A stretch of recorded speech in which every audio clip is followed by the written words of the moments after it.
Salut tout le monde, on se retrouve aujourd'hui pour une nouvelle vidéo qui est une update lecture de choses non apocalyptiques que j'ai lues ce mois-ci, donc en avril. On commence tout de suite avec Inspire de Cora Carmack, qui est le premier tome d'une trilogie il me semble. Je n'ai pas le nom de la trilogie mais je crois que c'est Inspire aussi. Vous savez que j'ai lu Ce si joli trouble de Cora Carmack ainsi que la suite Une si parfaite comédie. Ce si joli trouble était je crois sur mon top 2014 tout simplement parce que j'avais absolument adoré, ou alors peut-être 2013, je ne sais plus. Voilà, c'était hyper fun, c'était léger, c'était... Enfin, ça m'a mis en fait de bonne humeur, ça m'a rendue hyper heureuse et c'est vrai que Cora Carmack maintenant c'est une auteure new adult à qui je fais confiance on va dire. J'ai envie de lire plus de choses d'elle et j'ai eu la chance de découvrir Inspire, mais pour être honnête, j'ai pas été forcément déçue, mais... par rapport à ce que j'avais eu dans Ce si joli trouble, voire même Une si parfaite comédie, là j'ai trouvé qu'il y avait vraiment une grande distance. Alors je ne sais pas si elle l'a écrit avant. J'ai tout de même envie de lire la suite de Inspire qui sera... je ne sais plus non plus. Je vous mettrai peut-être ça ici sur l'écran. Ou alors de toute façon vous pouvez aller voir sur Goodreads parce que comme d'habitude les liens sont mis en barre d'infos. Là en fait c'est un new adult avec un aspect mythologique fantastique et... Vous savez que moi la mythologie c'est pas forcément mon truc et là pour le coup j'ai absolument adhéré alors que généralement ça n'arrive pas. Je vais dire que j'ai plus adhéré au côté mythologique qu'au côté new adult et le truc c'est que le côté mythologique est moins en avant que le côté new adult, donc du coup par rapport à la fin du livre on sent que le tome 2 sera peut-être un peu plus mythologique et c'est pour ça que j'ai envie de lire la suite. Mais pour moi il y avait beaucoup trop de scènes de sexe qui n'étaient absolument pas... c'est pas que c'est pas approprié, mais je veux dire ça n'apporte rien en fait à l'histoire. Je l'ai lu sur ma liseuse et c'était pratiquement 20 pages de scènes de sexe de préliminaire et moi ça m'a juste saoulée parce que sincèrement c'était juste vraiment chiant. Et ensuite la chose qui m'a peut-être un peu dérangée, en gros l'histoire, donc le côté mythologique, c'est que nous avons le personnage principal féminin, Cassiopée, qui est une muse. Et elle est immortelle, son rôle c'est d'être une muse pour tous les artistes. Et pour éviter que ces artistes s'attachent, généralement elle arrête tout au bout de 4-6 mois à peu près. Et là en fait elle tombe amoureuse de quelqu'un pour la première fois de sa vie. Et en fait on apprend quelque chose vers la fin qui était pas une surprise pour nous parce que je ne sais plus si c'est des deux points de vue différents, mais en fait on voit quelque chose qu'elle ne voit pas et du coup on le sait d'avance et j'ai juste trouvé ça hyper cliché en fait, le garçon dont elle tombe amoureuse, ce que c'est, enfin qui il est. Voilà, c'est juste qu'il y a eu des choses qui m'ont un peu dérangée et c'était pas forcément ce que je me souvenais de Cora Carmack dans Ce si joli trouble, mais cela dit, c'était quand même assez addictif et j'ai très envie de lire la suite qui devrait sortir cette année, donc on verra comment ça se passe avec la suite. Ensuite j'ai lu un roman jeunesse qui s'intitule Teddy n'a qu'un œil de Yann Rimbaud. Yann Rimbaud qui a écrit un autre livre, c'est Gaspard des profondeurs ou quelque chose comme ça, qui est un livre qui me tente énormément avec une couverture sublime.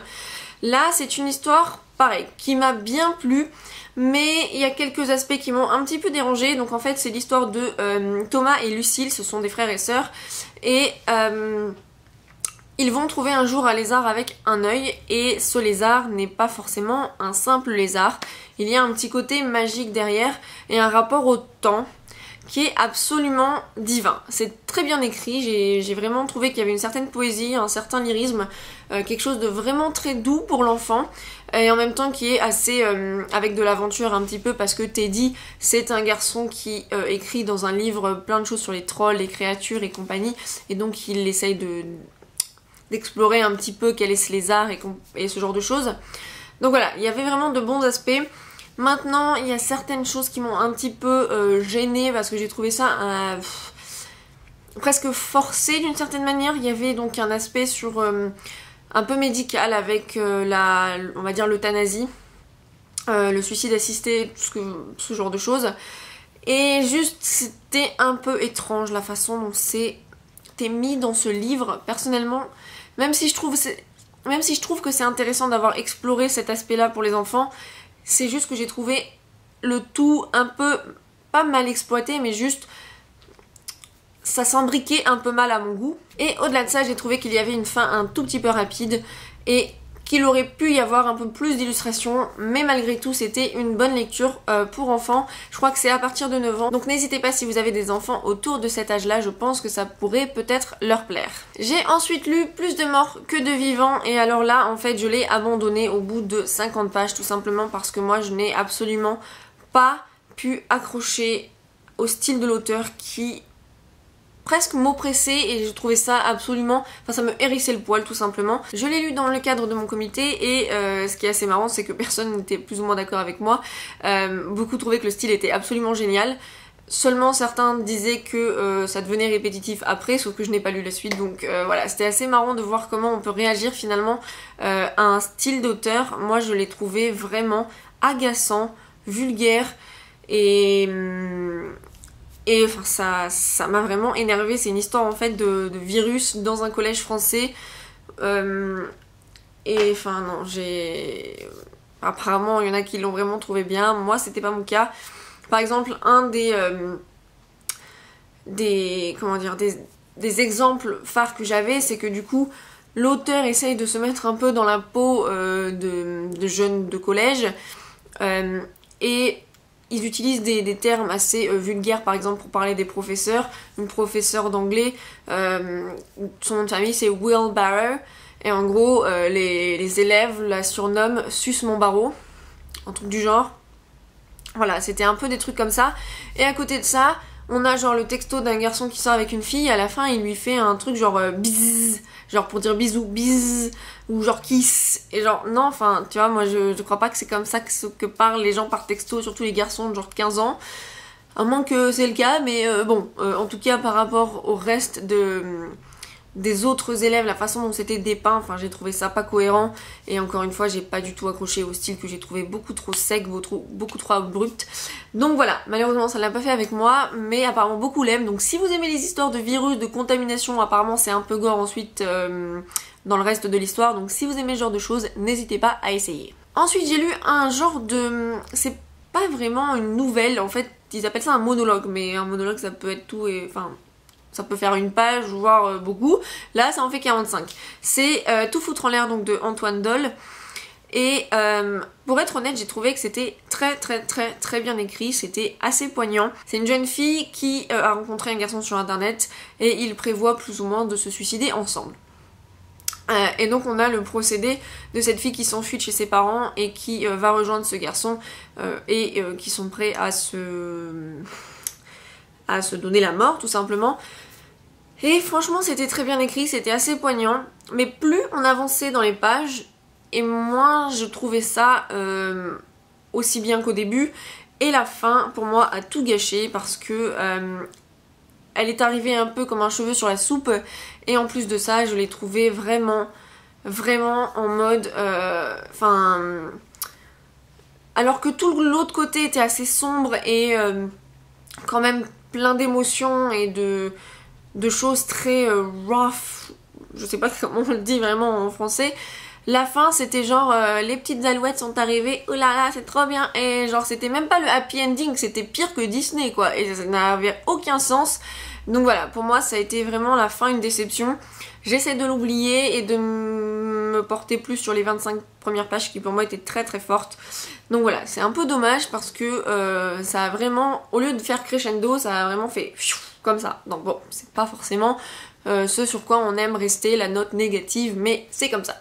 Ensuite, j'ai lu Le lutin du cabinet noir de Jean-François Chabas, paru chez l'École des loisirs, et c'était sympathique, c'était une lecture assez fun. C'est donc l'histoire d'un lutin dans un cabinet noir et de ce jeune homme qui est un cancre, et donc ses parents viennent de déménager dans cette maison et ils envoient leur enfant dans ce grand placard quand il fait des bêtises. Alors certains pourraient dire oh là là mais c'est une punition horrible d'envoyer quelqu'un dans un grand placard, mais en soi lui il est content d'y aller au début en fait hein. Il se fait envoyer là exprès parce que il y a apparemment un lutin dans ce cabinet, sauf que tout n'est pas ce qu'il n'y paraît. Et c'était très sympathique, mais alors c'est vraiment beaucoup tiré par les cheveux, faut avoir beaucoup d'imagination. Et je pense que du coup ça pourrait plaire aux enfants, je crois que c'est à partir de 9 ans également. Et ouais, c'était vraiment assez fun.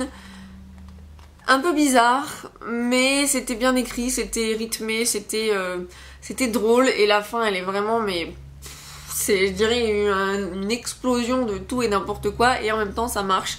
Donc voilà, je le recommande à vos enfants s'ils ont de l'imagination, si ils aiment les histoires un peu décalées et en même temps avec des sujets plus ou moins actuels. Donc voilà, c'était une bonne lecture, mais c'est pas comme si j'en avais eu un coup de cœur non plus. J'ai ensuite lu Burn for Burn de Jenny Han et Siobhan Vivian, le premier tome de la série Burn for Burn je crois. En fait j'ai rencontré Siobhan Vivian et Jenny Han quand elles sont venues à Paris, je sais même pas si voilà, ici. Et en fait celui-là je l'avais pas encore lu, en fait j'étais surtout venue pour aller voir Jenny Han et faire signer tous mes autres livres de Jenny Han que j'avais. Mais comme je n'avais plus rien à lire sur le train du retour, je l'ai commencé. Et je dois dire que ça s'est terminé, mais alors je l'avais commencé, c'était pratiquement je l'avais fini. Donc c'est hyper addictif, ça se lit très très bien. C'est pas mal, mais personnellement j'ai pas été transcendée non plus. Genre j'ai envie de lire la suite parce que c'est vraiment le genre de truc où tu lis et t'as juste envie de tout avaler en fait, de tout savoir, de tout connaître ce qui va se passer après. Mais le truc c'est une histoire de revanche. Je crois que d'ailleurs le titre en français ça doit être un truc dans le style Vengeance peut-être, ou je crois que c'est peut-être le deuxième tome ça. Enfin bref. Et en gros à la fin il se passe quelque chose et les filles doivent assumer la conséquence de leurs actes. Ça se termine un peu comme ça, on ne sait pas ce qui va vraiment se passer, il faut lire la suite, du coup pourquoi j'ai envie de lire c'est pour ça. Mais le truc c'est que j'ai pas vraiment réussi à m'attacher vraiment aux personnages féminins, ni à m'identifier, mais en même temps j'étais quand même contente de les lire, si vous voyez ce que je veux dire. Et même si j'appréciais pas forcément certains de leurs comportements, et ça me plaisait quand même bien de les lire tout simplement. C'est vraiment la lecture, je dirais un peu pour moi le guilty pleasure, parce que pour moi ça a vraiment des côtés un peu qui me mettent mal à l'aise, mais en même temps c'est le genre de truc que je ne peux absolument pas lâcher. Et le personnage que j'ai préféré c'est Marie, donc c'est le personnage un petit peu à qui il est arrivé des choses horribles. Si vous l'avez lu, n'hésitez pas à me dire ce que vous en avez pensé en commentaire, et si vous avez lu la suite, n'hésitez pas à me dire comment ça évolue, si ça part vraiment dans la vengeance, dans le secret, parce que je sais pas si ce sera vraiment pour moi, mais on verra un de ces quatre. C'est juste que les livres sont un peu plus chers en ce moment avec je sais pas, avec la hausse des prix qu'il y a eu ces derniers temps, donc je crois que les paperbacks sont peut-être à 12-13 € et je suis pas sûre de vouloir mettre 12-13 € dans la suite, donc on verra bien. J'ai ensuite lu Heartbreakers, donc qui est un livre à la base publié sur Wattpad. Il y a 2 tomes, d'après ce que j'ai compris, en tout cas sur Goodreads, il y en a que 2 qui sont répertoriés.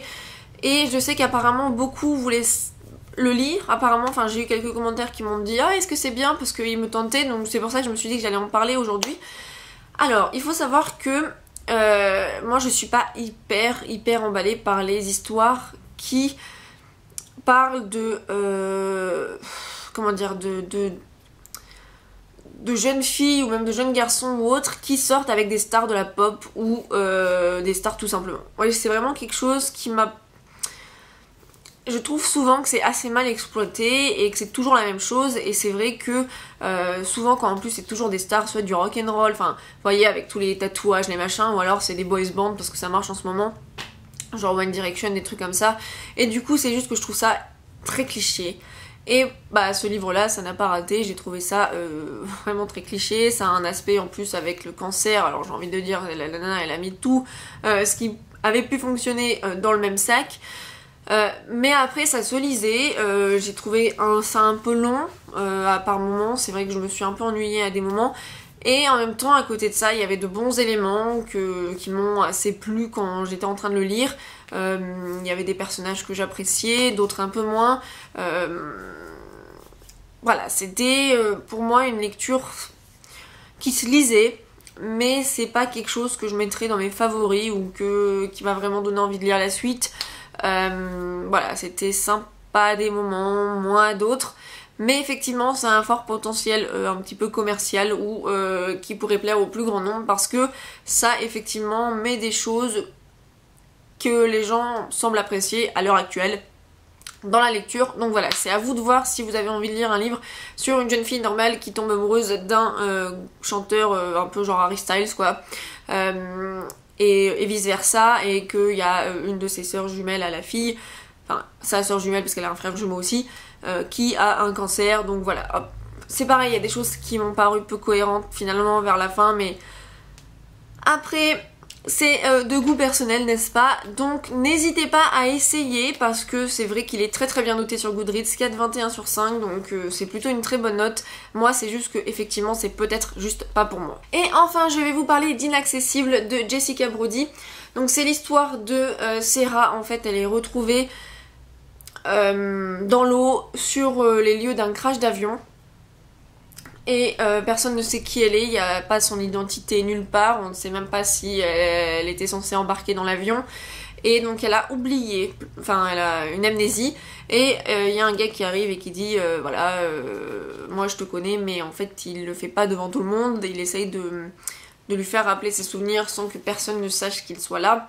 Voilà, et après de là ça part sur une certaine intrigue. Donc voilà, je vais éviter de trop rentrer dedans parce que c'est vrai que le synopsis dit beaucoup de choses. Même moi je vous ai dit pas mal, mais bon, ça reste quand même le début.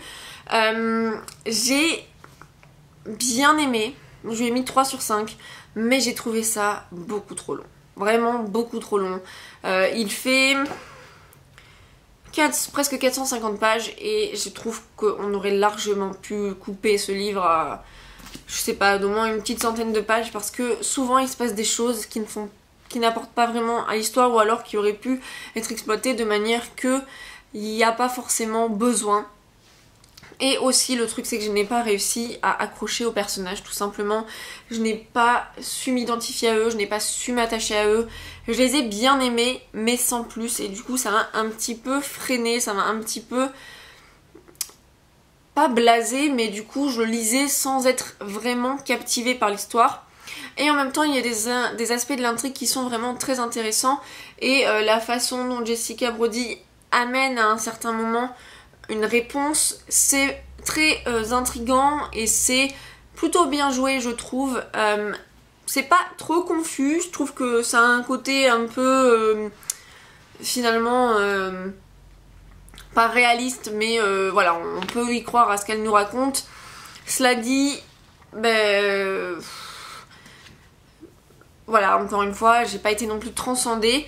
C'est vrai que la suite pourrait me donner envie, parce que j'ai lu le synopsis du tome 2, du coup je trouve ça voilà, je me dis que ça peut être encore sympa comme lecture, mais le truc c'est que si c'est encore 450 pages et que c'est un peu la même chose, ben moi ça va un peu me déranger, dans le sens où je me dis bah je pourrais être en train de lire peut-être quelque chose de mieux à ce moment là. Mais voilà, c'était pas non plus mauvais du tout, enfin je lui ai mis 3 sur 5, j'ai eu jusqu'à la fin, il y a eu vraiment de très bons éléments, mais j'en attendais quand même beaucoup je pense, et du coup j'ai été légèrement déçue. Mais voilà, je vous conseille tout de même, parce qu'il y a des éléments assez originaux, assez uniques, et du coup ça diffère un petit peu de ce que on peut lire, en tout cas de moi ce que j'ai pu lire, et voilà, c'est tout de même une expérience de lecture sympathique que je vous recommande si vous n'êtes pas dérangé forcément par les rythmes un peu plus longs à des moments. Donc voilà, c'est fini pour cette update lecture. N'hésitez pas à me dire en commentaire si vous avez lu certains de ces livres, ce que vous en avez pensé, ou si certains vous tentent, et en attendant on se retrouve très vite pour la prochaine vidéo. Bye!